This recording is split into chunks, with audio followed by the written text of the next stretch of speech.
Hey, David, Clarence, there are seats up here too. Well, and then there's rocking chairs. Rocking chairs back here, brothers and sisters. There's like the whole bench up here, open seat. Yeah. I'll give up my seat for a rocking chair. Are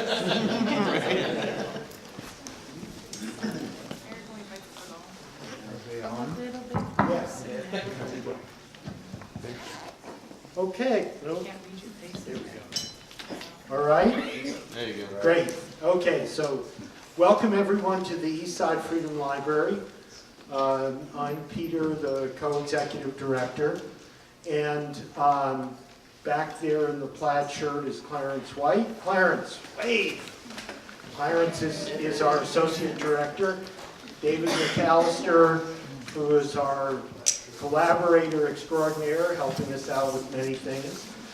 There are still seats over here. So I want to just explain a wee bit. If you're here, particularly if you're here for the first time, please do sign the guest book so that we can stay in touch with you and let you know about upcoming events. This tonight is the second in a series on labor and social movements. Last month we had a great discussion about labor and Me Too.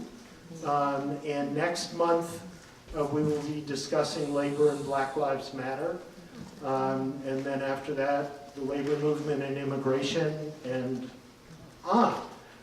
And we will be the third Monday night of every month, if you can keep track of that. But if you get our electronic newsletter, you'll be all set. There are restrooms downstairs. There's an elevator.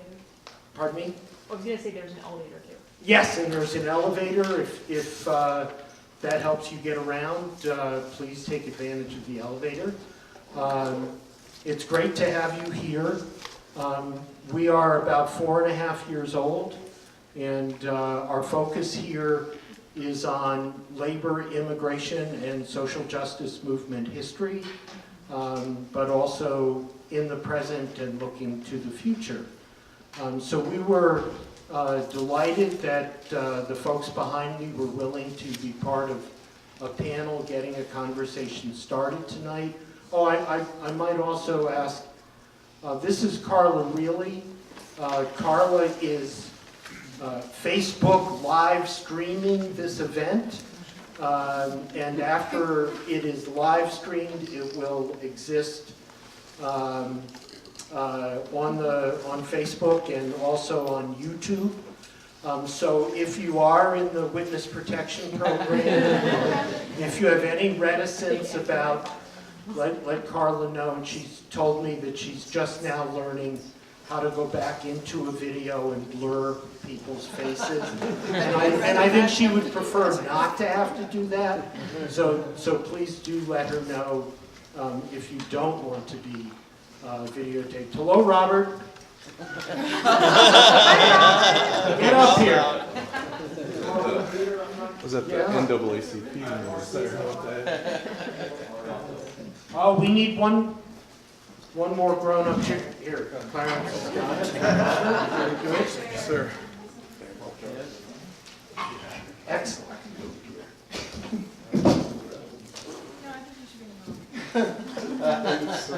That's what happens, you know.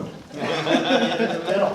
All right, so let me just introduce people very quickly, and you'll learn more about what they do and how they think as they present. So we have Bree Halvorsen from the Blue-Green Alliance. We have Misty Babineau from MN350. We have Ann Claflin, who is a newly elected member of the Minnesota House of Representatives and president of the MAPE local at the Pollution Control Agency and several other places. Robert Blake from MNIPL. Minnesota Interfaith. Yeah. Power and Light, one of the better names, I have to say. We have Nazir Khan from Minnesota People's Climate Movement, and Dustin Loosbrock from Operating Engineers Local 49, and Ansha Zaman from SEED, the Center for Earth, Energy, and Democracy. So this is a great panel, and I'm just going to get out of the way. And why don't we, do you want to start, Ansha? And, Just introduction? say a little bit about, this is your chance to get about 10 minutes each, and then we're going to go to Q&A and discussion. So, okay? Okay. Cool. All right. So, just a disclaimer. So the disclaimer is that Cecelia Martinez, who's the ED of Center for Earth, Energy, and Democracy, was supposed to be here, and I'm a replacement. So I'm only like 1/10 as good, or Nonsense. 1/100 as good. So, I should be louder. Okay, is this better? Yeah. Okay, but hopefully I can give you a little description of what we do and how that intersects with the labor movement, and hopefully that adds to this discussion. So I work as a policy coordinator at SEED, and for those of you who don't know what SEED does, we're a nonprofit based in the Twin Cities. We're an environmental justice organization, so we do work at the national level. We also do local work here. We also work with state partners in Minnesota. At the national level, we do research, analysis, advocacy work to ensure that any climate and energy policy that goes out into the national political platforms have taken into consideration the EJ, the environmental justice perspective. With our state partners, with our local partners, we do training and advocacy work. So we lead workshops, we design trainings to help other community-based organizations like ours do capacity building work. So yeah, that's a little bit about SEED. And so we are an EJ organization, but my second disclaimer would be, me personally, or even SEED as an EJ org, doesn't speak for the entire EJ community. So all these different EJ orgs intersect, their work intersects differently with different labor movements. And they take different stances. So any of the views expressed here, disclaimer, are mine and potentially SEED's, given I'm quite there. But so yeah, so I'll start with what is environmental justice, and many of you, I'm sure, know this already, but just to reiterate and frame this discussion, the EJ definition. Or like the definition that, you'll see definition on the EPA website, you'll see a lot of definitions on policy memos, but the definition that I come across when I interact with other EJ orgs is one that says that all people in all communities have a right to live, work, play, and pray in a healthy, safe, pollution-free, environmentally burden-free environment. And that's paraphrasing a little bit, but so those four aspects come up, right? Live, work, play, and pray. And work is a big component of that. And this has come up, this came up, and there's a reason why work was included in that, right? Because the working class community is often the most burdened by environmental damages. So some history. At the first People of Color National Environmental Summit, which was in the 1990s, this work aspect was elaborated. And on that summit, the EJ movement affirmed that no one should have to choose between being employed and a healthy environment. That a safe working environment should be everyone's right. But that's just one narrative. And in the broader environmental movement, there have been other competing narratives. So if I can elaborate a little bit about these other narratives that exist in the broader environmental movement, because we're talking about labor movement and environmentalism, it's not just EJ, right? So from the way I look at it, there are three broad narratives that exist within the environmental movement spectrum, or that are competing for dominance in this discussion. So one of the narratives, the first narrative, is the one that says just the business as usual agenda. The first agenda, or the first narrative, is the business as usual agenda, which just says fossil fuel economies can just keep on polluting the way they're polluting. They're providing jobs, and we can just let that happen. We can just let that keep happening. And that's the first narrative. And then the second narrative is the second agenda is the green growth agenda, which says we can use market mechanisms to decouple economic growth from pollution. So we can use carbon pricing, we can use cap and trade, and that way we can, using those, by pricing carbon, we can divert business and investment from the fossil fuels. And so that's the second narrative, that's the green growth narrative. And the third narrative, which I hope we can discuss more, and I'm not an expert on this, I'm still learning about it, so I'm sure if you guys have questions, I'll hit roadblocks. So there's only so much I know, but so the third narrative is the one that ties into the EJ narrative, which says that, which basically says that using market mechanisms to decouple economic growth from pollution is a flawed venture, because market mechanisms always have a growth imperative, and the growth imperative cannot be decoupled from environmental damages, or especially cannot be decoupled from the distributive effects of environmental damages. And so the third narrative believes that to achieve true climate justice, you would have to radically think about new political, and you would have to restructure how our political systems and how our economic systems work. The third narrative pushes forward this concept of energy democracy, which I don't know how many of you have come across this concept, but it basically says that that you have to shift power from fossil fuel-based companies, from corporations, to that monopolize our energy systems to energy systems, and restructure our energy systems so the control is given to community. So there's more community control of our energy systems, and there's democratization of our energy systems. And only through that approach can we attain true climate justice. And it also, and part of the energy democracy paradigm also talks about the pathway to achieving that transition, the pathway to getting to that new structure, and also acknowledges that restructuring process also has to be just.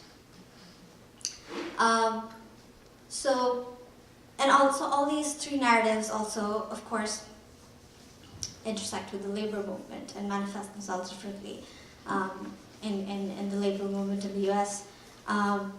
The first narrative, which is the business as usual narrative, of course, there's support from certain wings of the labor, from certain US wings of the labor group. There's support for the first narrative. We know that.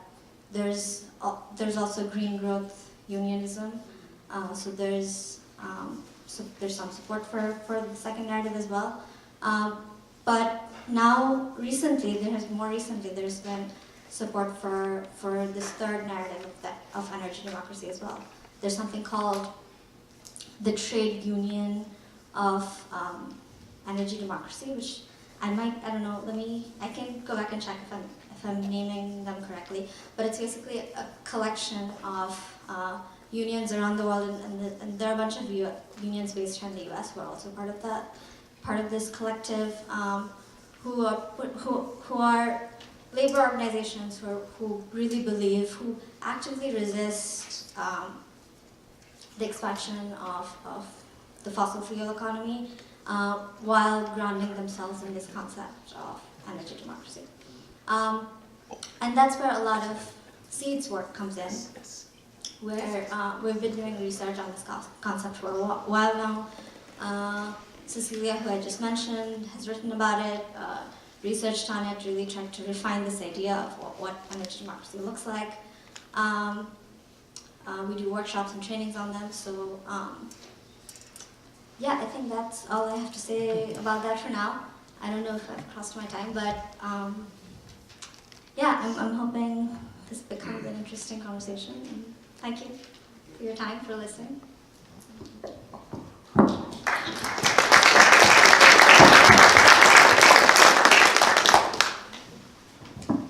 My name is Dustin Loosbrock. I've been an active member in Local 49 for the last 14 years, second generation operating engineer. My whole family has worked on construction projects for the last 3 generations, 2 generations of union, 3 generations of operating engineers. I myself have worked on gas and oil pipeline projects across the country. I've even worked on them overseas in various different environments. I've seen the impact that projects can have on the environment. And so I've developed I've developed my own personal thoughts on this. And in my experiences and in my travels, I found that it's tough for us to sit here and we want to change, we want the green energy movement to come about, but I think that I'm more along the lines of where I think that there's this change, this transition that needs to happen, this idea that we need to recognize that labor, as far as construction workers and stuff like that, we can help build this green energy. We can help build towards this green economy, and I see the green economy as the opportunity, our next industry, by retooling what we once had. I proposed this a few weeks ago when I was here doing a different talk, but the idea that I was thinking of is during World War II, we were able to transition the whole Rust Belt so that we could meet the needs of the war effort. And within months after ending that war effort, we were then able to transition it back so that we could meet the economic needs of all the returning soldiers that would be coming back. And the process was able to be done because it was a collective initiative by our nation. The green energy could be the same thing. It's not popular, but we do have one of the largest copper, nickel, and zinc mines in the world in northern Minnesota. There's job needs in that part of the country up there. There's environmental standards that are in place that the companies are seeking to meet and exceed, and to try to take caution for future impacts on those things, on any environmental impacts that would happen in the distant or the long future, and even in the short future. I think that if we were to take a look at that, how can we build towards this? Well, we could access those materials. We could send them back over to Pittsburgh. We could retool those factories. We could put construction workers to work. Retooling those factories. We could end up training our next generation of people to work in those things, refining those materials. Pittsburgh right now, it's turned into a prison system. People get through crimes, they go to jail, they hire people now to watch, they hire the other half of the population to watch into these prison systems out there. Let's put people back to work in those communities, right? So once it's done processing, we have Detroit. Let's ship it back. Let's reinstitute that. Let's put it back to Detroit. Let's take those mothballed factories, these communities where homes are the low cost of living now. You can buy homes now for, what, $3,000 or $4,000 was the last time I had seen in Detroit. You could retool these factories, put people back to work in the Rust Belt. All these people that were upset in this past election because there's no jobs, there's no opportunities. And what you do then is now you sit back and you're also acknowledging the fact that the oil companies and other things who have these assets that are still in the ground that they're looking to realize. I mean, that's part of it. They're going to look to realize it. These things can be used to create longevity within these green energies and technologies that we're using. We need these things to meet the green future. This cannot come to fruition by simply wishing it to happen.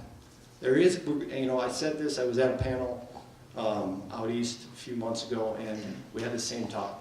And if you want to make an omelet, you have to break a few eggs. And now, The future is coming. We need to be prepared to change, but we need to recognize that change. We need to acknowledge the current workforce. The people that are in our workforce right now, these are good paying jobs. These are good paying jobs for now and for people in the future. Now I hear the argument that some of these are temporary jobs.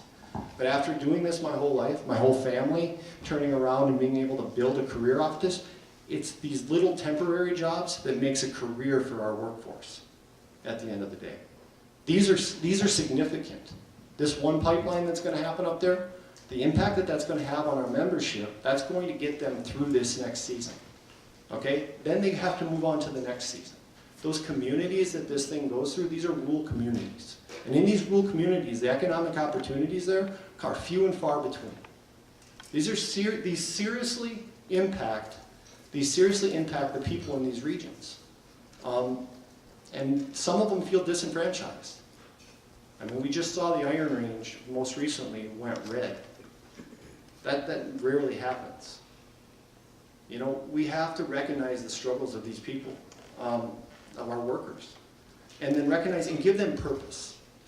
We need to give them purpose, and we need to give them ownership in the transition, because there's a lot of things that need to happen. We need to change education. We need to see people get more education. They need, at the very least, everybody needs at least 2 more years of school just to be able to compete with our current economic system.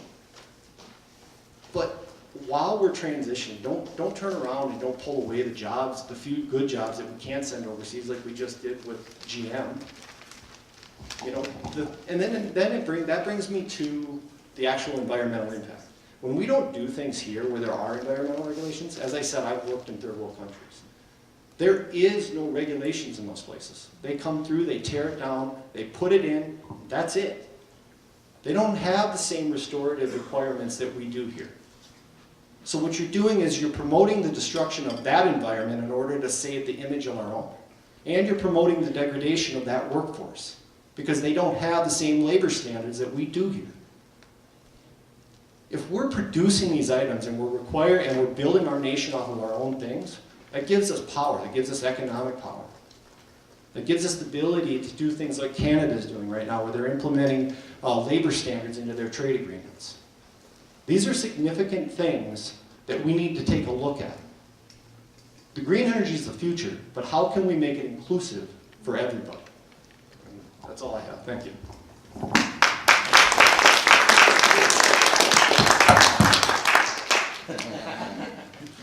Ooh, this is going to be fun.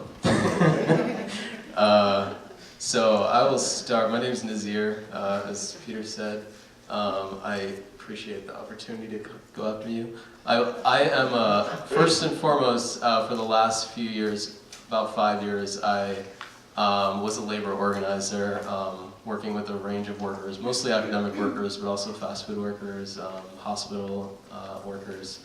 And yeah, so I come from that framework. It's only in the last year that I've really gotten involved in the environmental movement. I started with MN350 for a bit, and then most recently with People's Climate Movement for the last few months. And yeah, so this is what I'm gonna do. I will share some of the things that I've really been interested in and thinking about, and if folks have like questions about those things, just like ask them, because I just go on forever. And what I would prefer to do actually is tomorrow there is an action on the governor.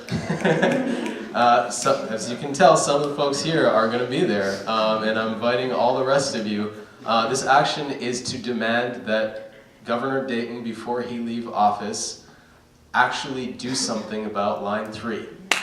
Yeah, Enbridge is moving forward and moving pipes and storing pipes and all sorts of, frankly, illegal activity, and the only response this state has had is basically to say, please stop doing that. And so we're going to ask for actual meaningful action, which is halting construction and pre-construction until at least the appeals process that is currently in motion is done.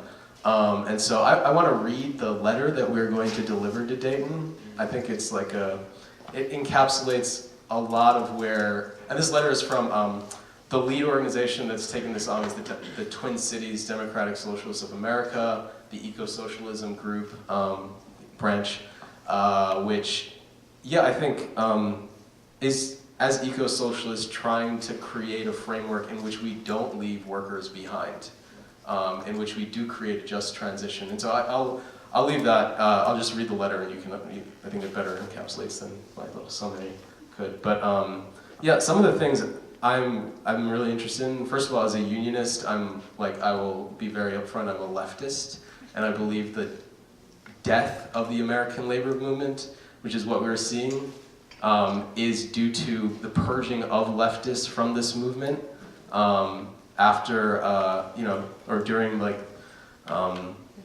the Cold War.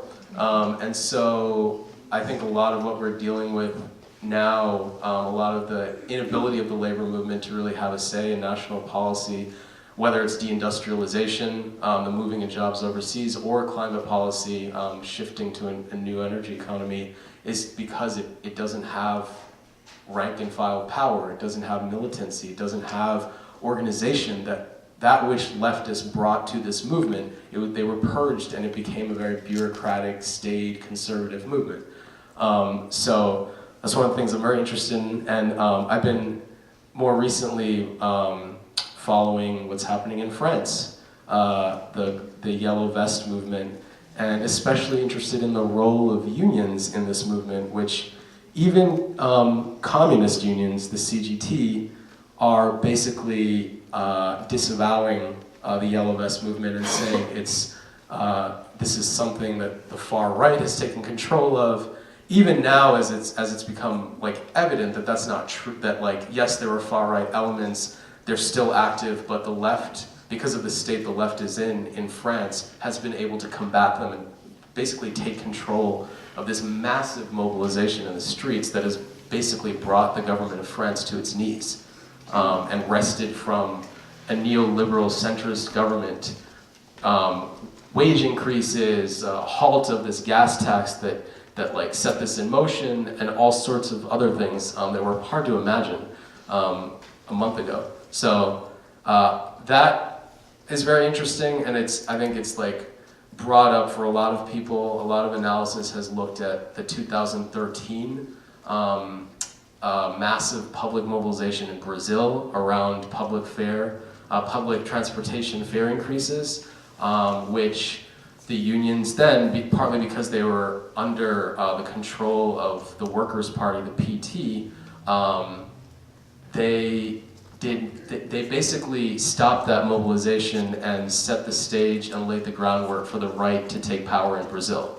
And they like worked hand in hand to impose austerity on Brazil, basically. And so we see the result, I think, of what happens when unions aren't actually militant and don't figure out how to be in a proper relationship with movements, with working class folks who are like calling out how their lives are unsustainable, or they can't even make a living wage. So anyway, so those are things that I'm really interested in. Ask me questions if you want to know more, but I'm going to read this statement, which is going out tomorrow, so yeah, here we go. So on December 6th, this is to Governor Mark Dayton. On December 6th, the Global Carbon Project released a report finding that global carbon dioxide emissions reached a new apex this year, comparing the rise to a, quote, speeding freight train. This news comes on the heels of the UN's Intergovernmental Panel on Climate Change, the IPCC, report warning of societal and ecological collapse if we don't immediately and significantly curb emissions. Shortly thereafter, the White House published findings by 13 federal agencies predicting that this impending climate breakdown will cost hundreds of billions of dollars and impact every corner of the country. Here in Minnesota, we face decreasing soybean, corn, and wild rice yields, threats to our fresh water, catastrophic flooding, more disease-carrying insects, and soaring summer temperatures that put the most vulnerable at risk. Yet in the midst of this grim news, we assert that the future is not lost. A clear truth, however, has emerged. Incremental solutions are not enough. In order to create that livable future, we must fundamentally restructure our economy. We must keep as much oil, gas, coal, carbon, and methane in the ground as possible while we get to work building a truly equitable and zero-carbon society. There are those who try to justify our high-growth, fossil fuel-dependent economy by claiming that this is the only solution to poverty and inequity. Yet the rich have never been as wealthy, and the poor have never been as poor. The richest 1% now own 82% of the world's wealth. As the gap between rich and poor continues to grow, we must ask, is the solution to this equity more unsustainable growth, or is it to share the wealth we have? Across the country, years of grassroots activism, blaring alarm bells from scientists, and demands by communities who bear the brunt of fossil fuel pollution are finally being recognized in the institutions of power. On Capitol Hill, support for a Green New Deal is rapidly growing with endorsements from more members of Congress, senators, and 2020 presidential candidates every day. Hundreds of companies, more than 90 U.S. cities, including Minneapolis, St. Paul, and St. Louis Park, and 2 U.S. states, Hawaii and California, have committed to reaching 100% clean electricity within ambitious timelines. Earlier this month, Minnesota's Xcel Energy, one of the country's largest electric utility companies, committed to producing only carbon-free electricity by 2050. The winds are clearly in the direction of 100% clean, renewable, and equitable energy.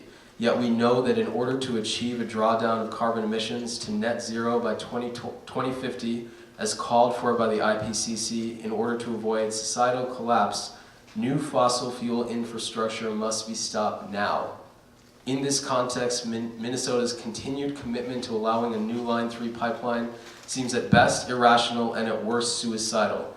Line 3 poses an immediate threat to the lives and livelihoods of Native communities, creates a perpetual risk to the source of our cleanest water and greatest lake, as well as to a large part of Minnesota's economy and outdoor culture, and is a potent symbol of Minnesota's racist and short-sighted legacy when it comes to our relationship with our resources and environment.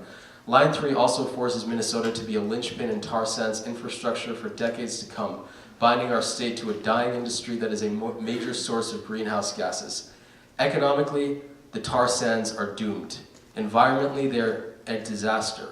In approving Line 3, the Public Utilities Commission failed to adhere to even its modest mandate, quote, to balance the private and public interest, prioritizing the short-term profits of foreign corporations and their bad faith claim of, quote, good jobs above the will of Native communities, the overwhelming majority of Minnesotans, and even the Department of Commerce. As Twin Cities DSA, we believe fundamentally in the right of Minnesota's workers to stable and secure unionized jobs. We will fight for a just transition from our extractive economy, an extractive economy that continues to colonize people of color, dispose workers when they are no longer useful, and disproportionately saddle poor communities with its costs and toxins. We will fight for an economy that does not leave workers behind and that addresses and repairs both environmental and economic injustices in our current society. Enbridge itself has conceded that Line 3 would bring at most 20 full-time permanent jobs, a number easily surpassed by those that could be created decommissioning the existing pipeline and investing in the infrastructure our communities actually need: clean water, renewable energy, affordable and livable housing, sustainable agriculture, and widespread affordable public transit. We stand here today in solidarity with those who fight against this pipeline and the harm it will do, but also to fight for something: the chance to build a world that prioritizes justice and our ecological interdependence. We stand with the Native frontline defenders of the water and land that they have relied on and tended to for centuries, and to which they have treaty rights over the U.S. government and the state of Minnesota. With young people who have the right to build their own future without the burden of their forebears' disastrous decision-making, with those farmers that fear for their way of life but see a future in agricultural practices that rebuild communities and livelihoods as they rebuild the soil, and with workers who want stable, safe jobs that contribute to a healthy and sustainable society. Like many others, we are inspired by the bold moral courage and imagination of the incoming members of Congress like Alexandria Ocasio-Cortez, Rashida Tlaib, and Minnesota's own Ilhan Omar, who are already taking action in the face of the spiraling climate crisis and yawning historic inequity. And as Naomi Klein recently wrote, their initiative also serves to highlight, quote, the crucial difference between leadership that acts and leadership that talks about acting. We are asking you, Governor Dayton, will you act? The end of your 2 terms as governor and the end of your decades-long career as a leader of this state coincides with the acute and undeniable need for action. Should you leave office with Line 3 barreling towards completion, you will be remembered as the governor that shackled our state, all its people, and our futures to the disaster that is the tar sands. But you could be the governor that gave us a chance. Not just a chance to avoid impending catastrophe, but a fighting chance to begin a just transition towards a Minnesota that cares for its water, soil, irreplaceable resources, native peoples, children's futures, farmers, workers, north and south, urban and rural, all of us. A better world is possible. Give us the time, space, and freedom to build it. As a governor who said we must protect clean water, even at a cost, as a leader who is not scared to do what is right, as someone who can choose to be a good ancestor for us, protect your legacy and ours, and act to halt the Line 3 pipeline now. All right.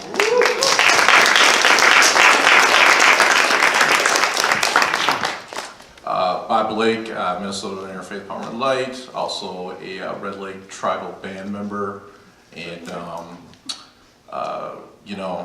whole pipeline thing is a very touchy subject with me, and for obvious reasons. But I ask everybody here, and I think about Standing Rock, and I've seen those pictures, and if you saw your grandmothers and your grandfathers standing there with mace and defying the Hennepin County Sheriff's Department and all the other law enforcement and so-called law enforcement and thugs that they hired, that this corporation hired to inflict this violence on people, I think you'd feel like I feel, very mad. And you would say, that these corporations have taken over our government. They've taken over our unions. And the only option we do have is civil disobedience. Because, we do risk just all being serfs on the plantation if we don't fight this now. And we've been making this transition. That's why GM knows what's coming. That's why they fired all those people. They know that it's going to be electric vehicles in the future. And they're doing it right now, so we have to do it right now.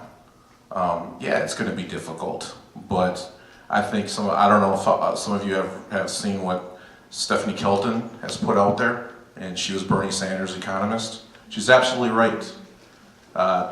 Dick Cheney said it the best: deficits don't matter. We can fund this. It's absolutely possible, but we have to have the will. And we have to get rid of these corporate Democrats that don't show up for the people. And we need to elect more people like Bernie Sanders and Alexandria Ocasio-Cortez, who are telling the truth.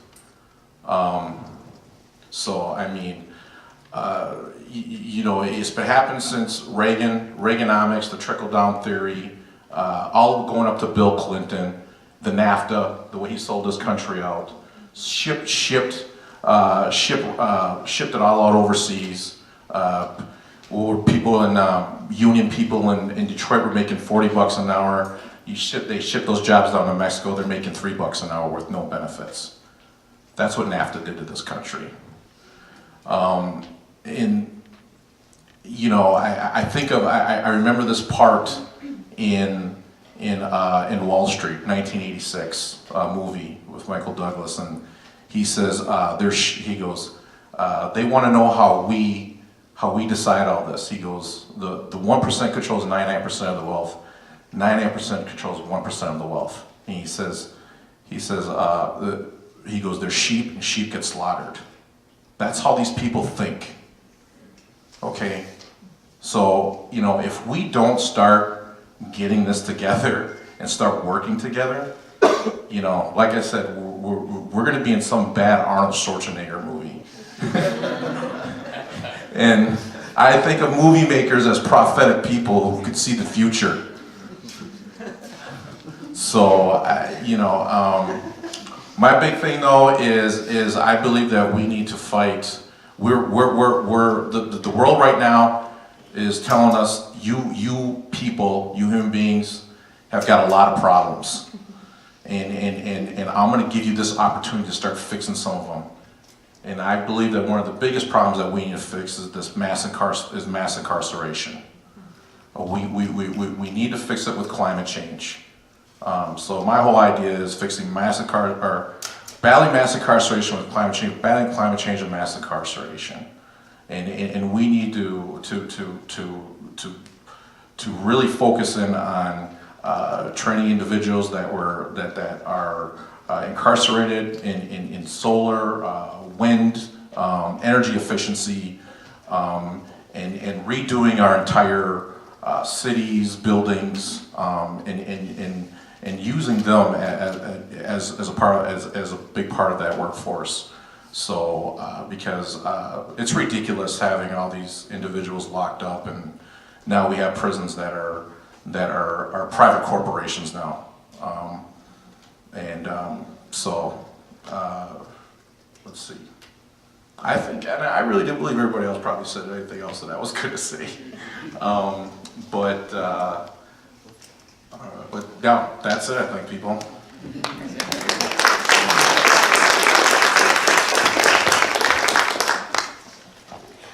Good evening. My name is Claflin. I am a newly elected representative from South St. Paul, Cottage Grove, Newport, St. Paul Park, and Ray Cloud Island. I am a union member. I'm the president of my local at the Pollution Control Agency, and I'm also an environmental scientist.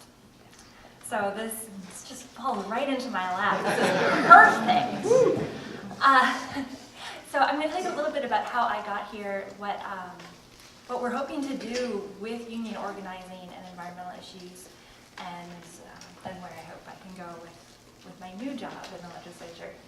So I studied prairie conservation in college and thought that's where I was going to find a career planting grass. And It's coming back. Yes, it is coming back, and I am so excited. It's yet another way that we can address climate change. But I didn't find a career there. I found a career at the Pollution Control Agency, and I started working on climate change policy. So I do the greenhouse gas estimates for all the emissions from all the stuff that happens in the state. And it's really interesting stuff. I can tell you that we are not making the progress we need to make toward our goals. We're going to fall short. We need to do more. Besides being an environmental scientist, I started getting involved in MAPE. That's the Minnesota Association of Professional Employees. And at first I thought, why do scientists need a union? We definitely need a union. I can't tell you the specifics, but even just this morning, I was working on steward issues. We need unions. And I'm very proud that our union throughout state government is very strong. It was not necessarily like that when I got started, and I think we've done a lot to improve our union. We've learned how to organize, and it has made a huge difference. It's part of why I decided to run for office. I got the experience leading meetings, being the one that people look to when a question is posed to a room. Everybody looks at me now. I saw that when we actually organize behind something that we believe in, like paid parental leave, paid family leave, we can get it. That was our union, other unions working with the legislature, trying to get something that we needed in our contract. Now we need to get that for everybody else in Minnesota. We need to keep using that power that we built. But we've seen now that we can do it. We can go beyond what we're going to fight for ourselves in our contract. And we can take the idea from the Chicago teachers, where they're in their contract negotiating for textbooks for their students. We can do that here. We can use our union organizing for the environment. We can use this for mental health. We have experts on so many different issues in Minnesota as union members. We need to harness that power. I'm really excited that MAPE is starting to try to figure out how to incorporate environmental issues into our contract. And one of the things that we are going to consider in our negotiations is having a scientific and ethical concerns process where we can bring our concerns about the science being done or the ethics behind decisions that are made and incorporate that into our contract. That will help protect Minnesota's environment. It'll help protect our scientists that are working on this. It'll help protect the folks that are doing the jobs on the ground. So I really am excited about this idea of using the labor movement to move other issues forward because we know how to organize. We got it. So we can do this work for more people than just our fellow union members. So that all inspired me to go on and run for office. And I'm really excited to be representing my area. When I was out door knocking and I actually recognized some faces here, people that door knocked with me, you probably heard the same things, where people are concerned about environmental issues. In the East Metro, we have groundwater pollution from 3M. And I heard more about concerns about drinking water and the water quality of the Mississippi River than I did about the cost of healthcare. I heard a lot about healthcare. I heard a lot about education. I heard a lot about all of those core issues, but I heard a lot about the environment. People were excited to vote for a scientist and a union member. So I'm really excited about going to start this new job where I can work on these issues from a different perspective. I wanted to work in science where I could give the information to the people that are making decisions so that they know what the science says. Because scientists aren't very good at talking to politicians. And now I'm going to be in a position to help make that happen. So I think we do have a lot of opportunities between labor, the environmental movement, and bringing that into our current government to make these changes. So I've heard some really great ideas already tonight, and I'm sure I will hear some more. And if I'm unable to stick around after, I'll just urge everyone to Google me, and you can send me an email if you have any other questions for me after.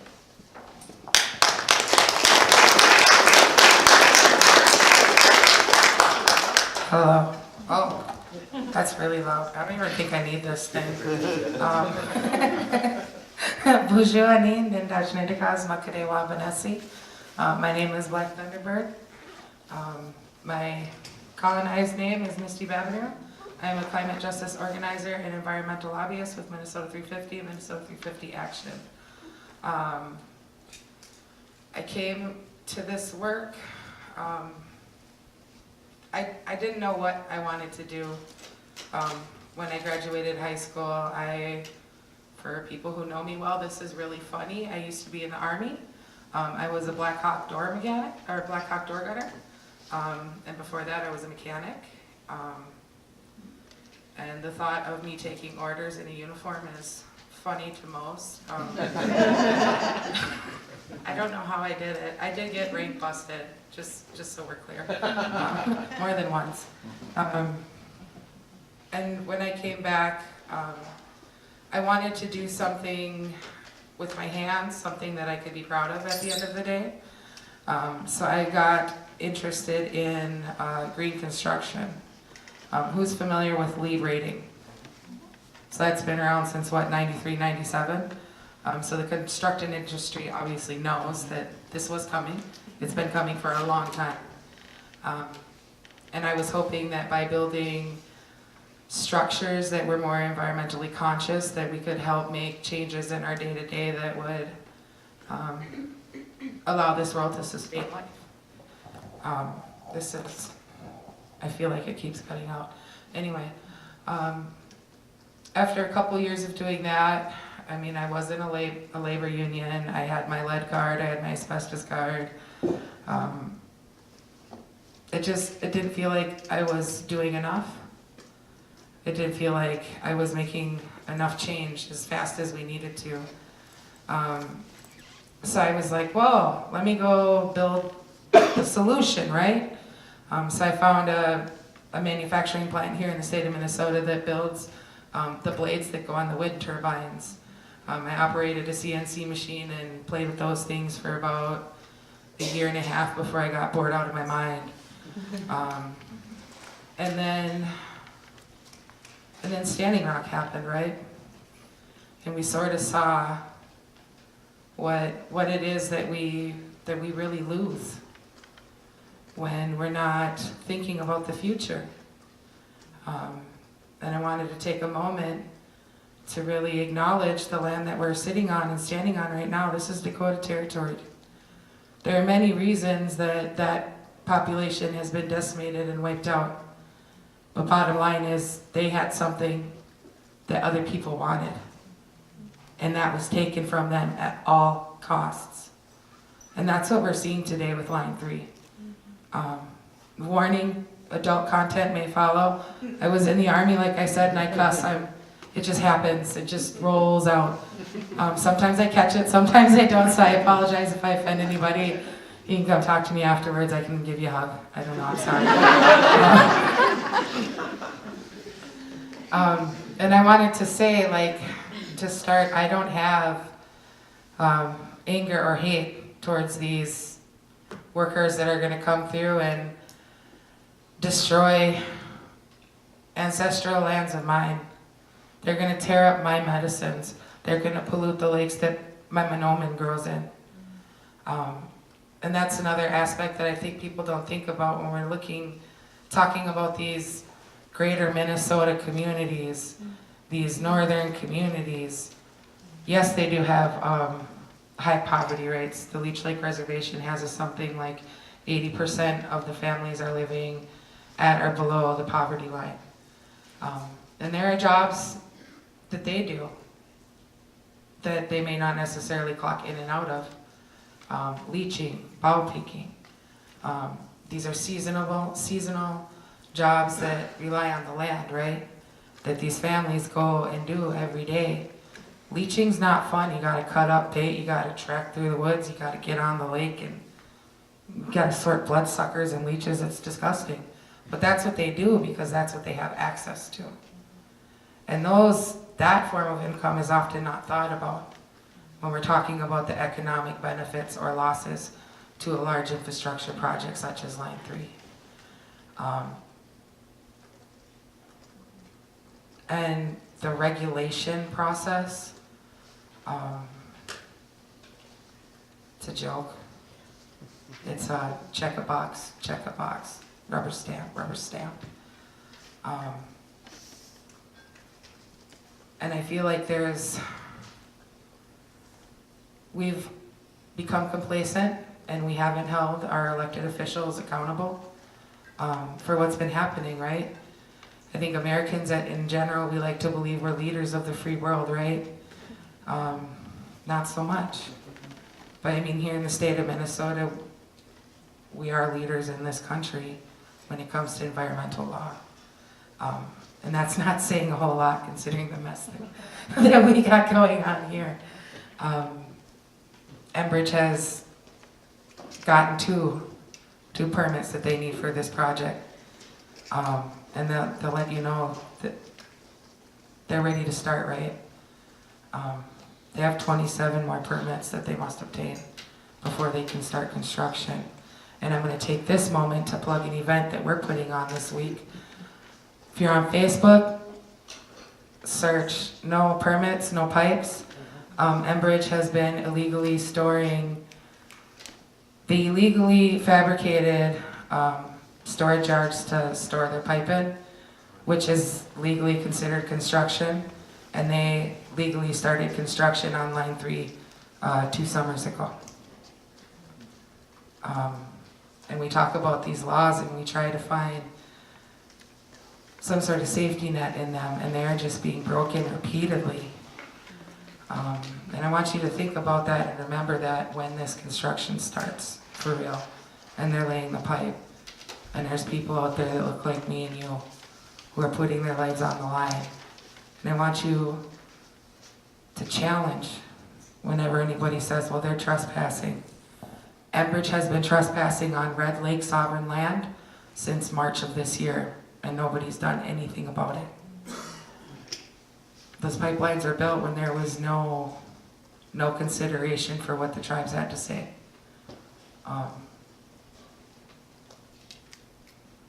Yeah, and it's just, I think it's the question of how do we repair these relationships between what we would call impacted communities and those doing the harm. But how do we not fall into the argument of this group, their livelihood is our responsibility? I want you to think hard about that. If there's something that, I mean, how many people have had a career change in this room? Right? I mean, it sucks and it's scary, but how many of you who raised your hands are happy now? No?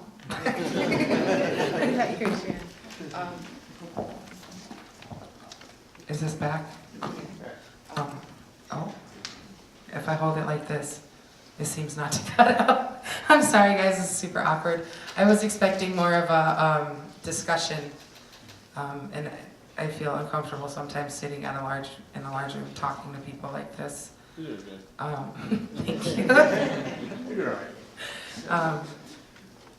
But like, I don't want us to undersell like who we are as a species, right? Like we all have, we dream it, we think it, we design it, and we build it. There's nothing we can't do together if we put enough energy into it. And as we're moving forward,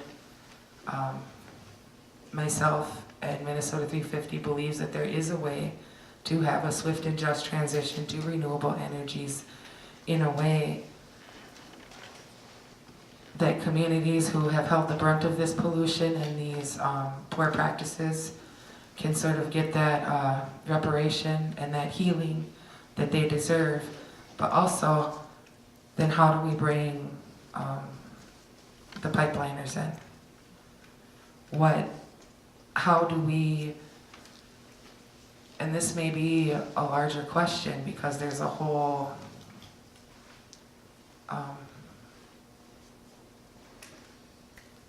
the word just ran away. I don't want to pick on him, but as the gentleman had said down here, like he's second generation, right? Like many of these construction workers, their father did this. So it's ingrained, so they think that it's right. So some of these conversations that we're going to have to be are going to have to be hard. And like building this pipeline or any dirty fossil fuel infrastructure right now is to me like trying to build a VHS factory. Like, we know the technology is outdated, right? Like we're on to Blu-rays and DVDs, so why do we need to build another VHS factory if just to provide this group of people with a paycheck? And I want you to think about why do we have to make this decision? Why do we have to pit our environment against a paycheck? And I think that's what we really need to be looking at, is why we're being asked to make these choices versus, well, what's the environmental and the labor movement? What do they have between them? Yeah, so I don't know what else I have to add.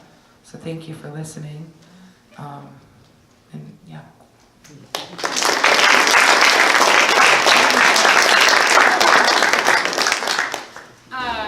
I'm going to keep this a little bit brief because I'm the tail end here. So Bree, Halvorsen of the Green Alliance. I'll first tell you about me, and then I'll tell you about the Blue-Green Alliance and what we work on, and then I'm sure it'll be up for questions or however that is. So I got started in the labor movement because my good friend John Grebner, we went to college together, and I was getting frustrated with regular Democratic politics, and he said, you need to get an internship at the St. Paul Trades and Labor so we can work on St. Paul mayor race, Jay Beninoff. So we lost that election. Randy Kelly was the mayor of St. Paul. But I ended up staying at the St. Paul Trades and Labor for 9 years and working really hard with some really great people to build the labor movement in St. Paul. So much so, we became a region. It's now the St. Paul Regional Labor Federation, and we ran more than just St. Paul, so Ramsey County, Washington County, Dakota, and Chisago. And so I got to have a wonderful experience about learning while I worked, and so learning how to organize, learning how to do politics, and meeting the smartest people I have ever met in my life are in the labor movement.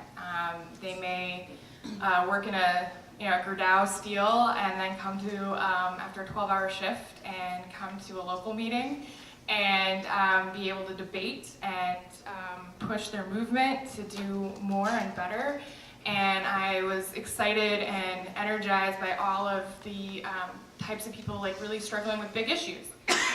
And so I then worked at at Working America, which was the community affiliate of the AFL-CIO, where AFL-CIO was really grappling with how do we bring people that don't have the benefit of a union at their workplace into their daily lives. Like, can they be part of something bigger? Can they be part of the labor movement if they don't have a collective bargaining agreement? And so that was a energizing space to work, because we were mostly canvassing and talking to people about the elections, but also we were grappling with figuring out with how can we organize people to fight for $15 minimum wage? How can we fight for people to have a fair schedule at work, right? Like, we're facing a lot of pay may be good, you may have okay benefits, but you're working 60 hours a week and the boss is calling you in to come in, and so and that was an exciting place to work as well. And then when the opportunity to work with Blue-Green Alliance opened up, I really wanted to work there, because it was started in 2006 right here in Minnesota by Dave Foster, who was the head of the Steelworkers District 11. And from the WTO rallies where we were fighting with what was happening globally around trade, he thought it was silly that the environmental movement and the labor movement weren't working together, that there were powerful alliances that could really move things for working people, not just here in the United States, but globally. So he called Leo Gerard, the president of the United Steelworkers, and he called his buddy Carl Pope, who was the head of the Sierra Club at the time, and they started the Blue-Green Alliance. And so it's a national organization. We're in a bunch of states, but I'm proud that it was started here. And so our mission and goal is to really figure out the spaces where labor and environmental organizations can work together. So we get to work on some really sexy issues like energy efficiency. But it's important, I think, for us to think about the spaces where not only can we work together to make people's homes better, which is what energy efficiency can do, or the buildings that they work in every day, make them more energy efficient, we think healthier, but also how people within the labor movement that do those jobs, like the sheet metal workers, can have a relationship with the Sierra Club to actually make sure that those jobs happen. And so I think that that's the real big benefit of the work that we do, is finding these spaces where people can build relationships and work on positive policy changes.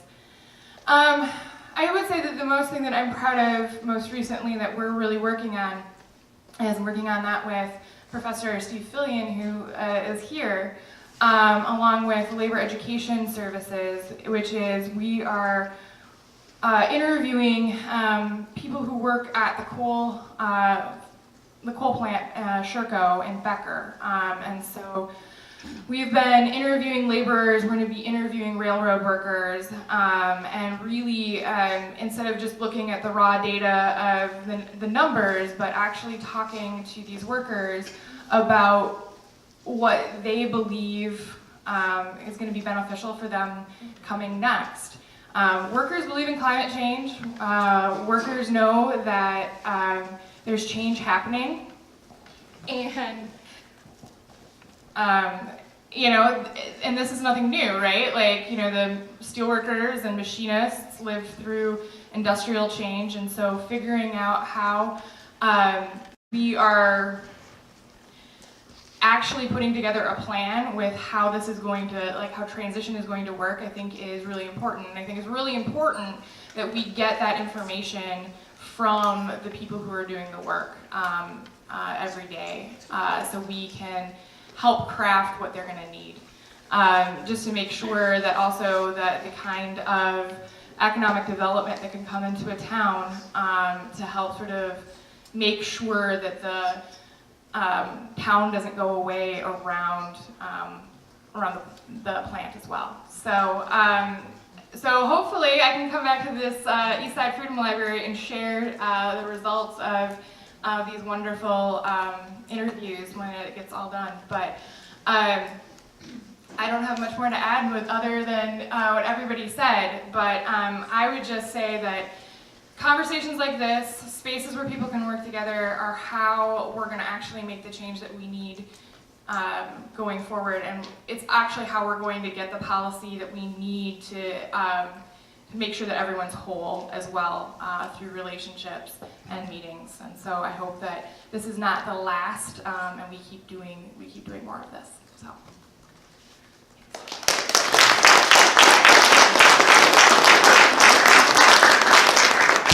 So I want to thank the panelists, who I think might have been surprised by the size of the panel and the constraints that that's created. And then I want to thank you all for putting up with a kind of top-down format. And what I would like to try now, because I'm the co-executive director here and I have the microphone, that rather than having you ask questions of the panelists, I'd like to take some time for people to talk to each other who are here, and to talk somewhat informally with the panelists.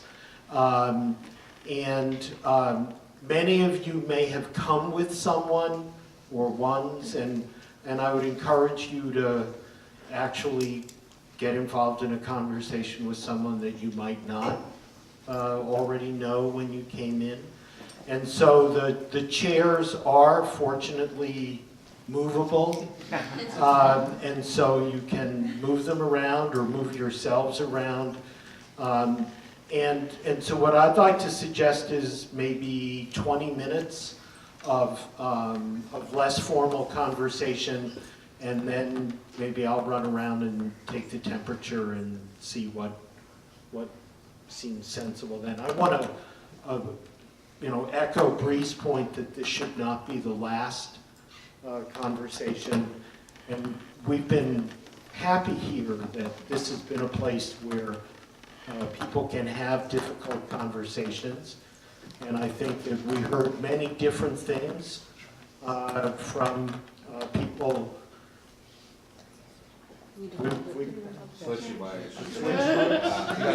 Okay, cool. All right, there we go. Yeah. So, but we've heard, ideas that are both complementary and contradictory, and I hope that it gives us something to work with and come out feeling that we've heard something that we might not have heard before, and might think about something that we haven't thought about before. So Let me suggest that you move around and let's take 20 minutes or so and then reassemble. Any possibility for announcements in case there is something could be shared with the whole group? No, maybe afterwards. Maybe after. Great, okay. Thank you.